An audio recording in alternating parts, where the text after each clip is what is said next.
Corinth was a bustling city. Merchants hawked their wares, children played in the streets, ships sailed in and out of the harbor.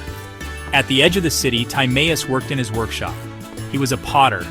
His hands were steady as he molded the clay. Timaeus was a calm man. He was not easily swayed by emotion. The people of Corinth knew him as a man of quiet strength. One day, the wind began to howl. The sky turned a menacing gray. A storm was coming. The people of Corinth were afraid. They believed that the gods controlled the weather. They feared the storm was a sign of the gods' anger. The storm raged for hours. Waves crashed against the shore. The wind tore through the city, ripping roofs from houses and uprooting trees. The people huddled in their homes, terrified. Some prayed to the gods for mercy. Others blamed their neighbors, claiming they had angered the gods. Fear and suspicion gripped the city. As the storm worsened, a group of people gathered outside Timaeus' workshop.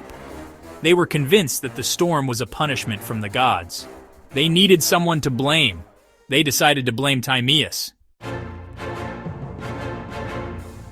The group burst into Timaeus' workshop.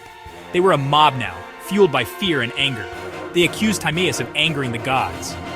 "You do not make sacrifices!" they shouted. "You do not pray! You are the reason for this storm!" They demanded that Timaeus join them in the temple. They wanted him to beg the gods for forgiveness. Timaeus listened to their accusations without a word. He looked at their faces, twisted with fear and anger. When they were finished, he spoke, his voice calm and steady.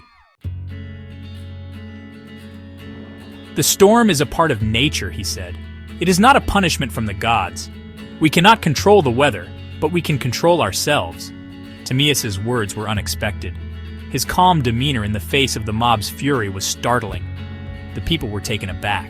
They had expected fear, anger, even begging. Instead, they found peace. Slowly, the mob began to disperse.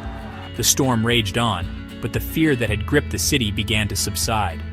Timaeus' quiet strength had an impact. He became a symbol of hope and resilience.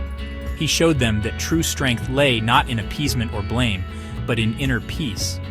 Even after the storm passed, the people of Corinth remembered Timaeus' lesson. They learned that true value lay not in material possessions, but in virtue and inner peace.